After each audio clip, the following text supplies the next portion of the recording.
So for this lecture, we are going to move on to number 9. And number 9 is talk about a particular concept called spectral decomposition.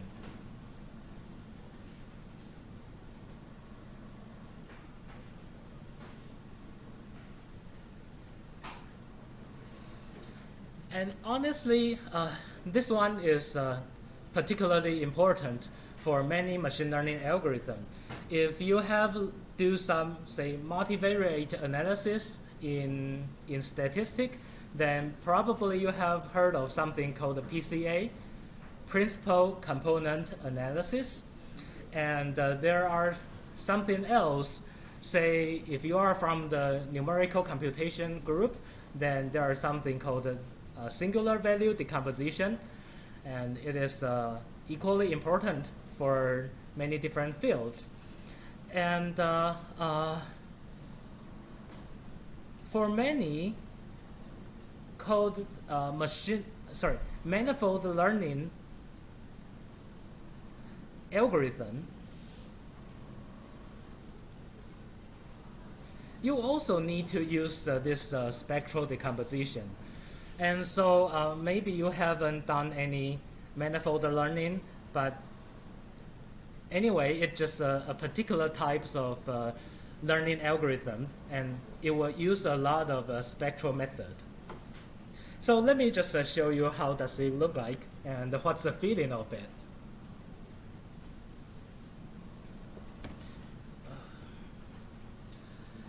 Okay, so we will focus on the symmetric matrices. By symmetric, I mean A and A transpose are the same. Okay, so many matrices satisfies this condition. If this is true, then you can see that in the preview video that such a matrix A can be written as lambda I. Lambda I are some numbers. It is actually the eigenvalues. And the pi. And pi are some matrices. And I range from 1 to q. Q is just a number, okay?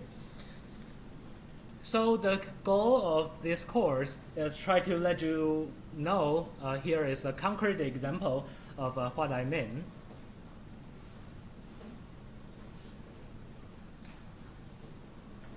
Let's say we have a matrix A, it's symmetric. So just by looking at this matrix, it has 4 and 2, it looks elegant, but you don't really understand what's the meaning of this matrix. And I'm going to show you what does that mean shortly. So the question is, what does A do?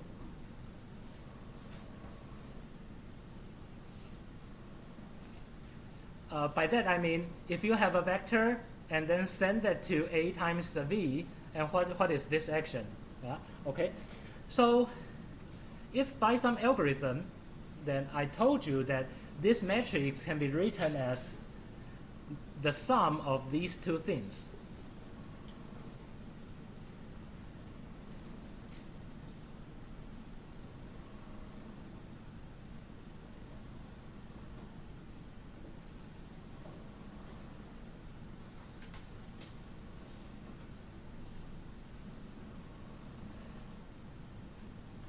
Okay, so I did not tell you how to find that, but suppose I already tell you that this matrix A can be written as the sum of these two matrices. You can check that out, right? You have 6 copies of 6 half and plus 2 halves, so it is 4. And then you have 6 half minus 2 half, so it is 2. So overall, you can just verify that these two are the same. So far, so good. And you can imagine that this is the lambda 1, the first eigenvalue. This is lambda 2, which is equal to 2.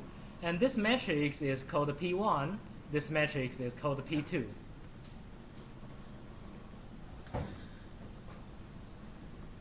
So this matrix can be written as the sum of this quantity. But let's understand what does this P1 and P2 do. If you check P1, its column is a multiple of 1, 1, right? It's a parallel to the vector 1, 1. And in fact, P1 is equal to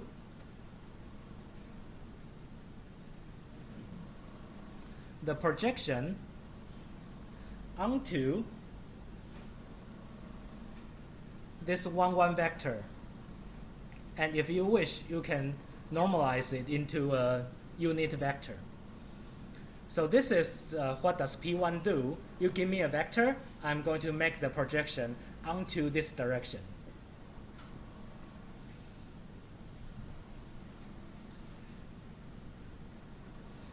P2 is again a projection matrix, and it is projection onto this column, 1 and minus 1.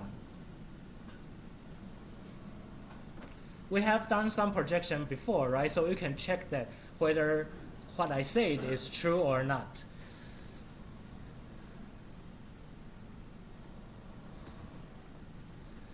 So whenever you have a vector comes in, this matrix will send it to the first vector, first direction, and then this matrix will send it to the second direction. And if you are thinking of a physics, each arrow can be partitioned into the horizontal part and the vertical part, right? 在物理上，每一个力矩都可以。每个向量都可以分成水平分量和垂直分量。Sorry, just to use Chinese to explain a bit. Okay, so it's like a two direction, and then you can imagine like this. You got U1 and U2. Whenever you give me a new vector comes in, then this one will give you this direction. This is P1V, and this direction will give you P2V. Okay, so it tells you the projection. Now, the idea is what does that mean, right? So if you can imagine that what does that do is whenever okay, let me think about how to say that.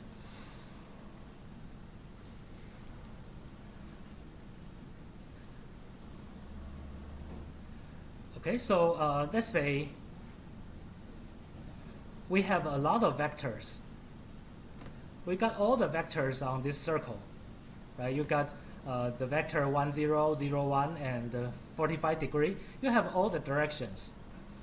And let's see what does that do after applying A onto it. Okay, so what does A do? It will have the U1 vector here, U1, and for this direction you will multiply by 6. And you got another direction, this is U2, and any vector that is a project to the U2 will be multiplied by 2.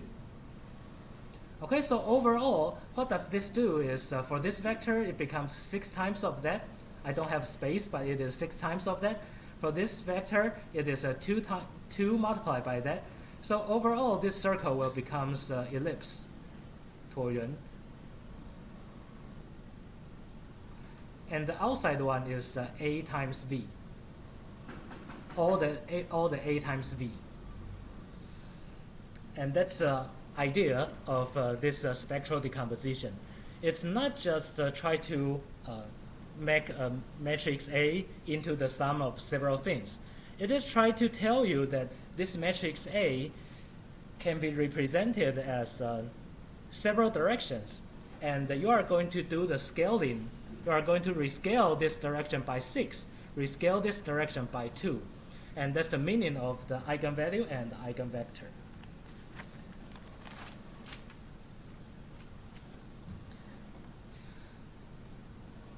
Okay, so let me do a summary of this formula. Basically, what I want to say is spectral decomposition is saying that doing the projection and then doing the rescale. Say A is equal to the summation of several lambda I and pi, and this is the scaling factor. We call that as the eigenvalue.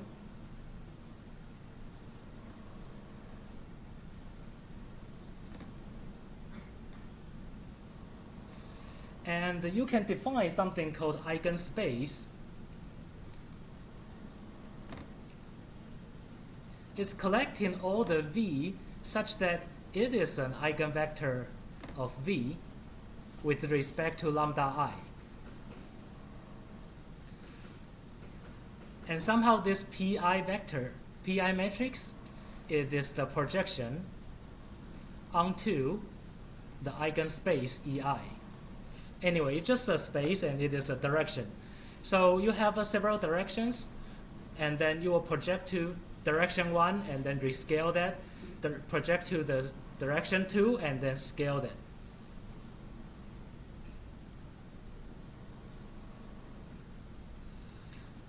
Okay, and so that's overall that's the idea of the spectral decomposition, and it's equivalent to saying several projection and then rescale the vector.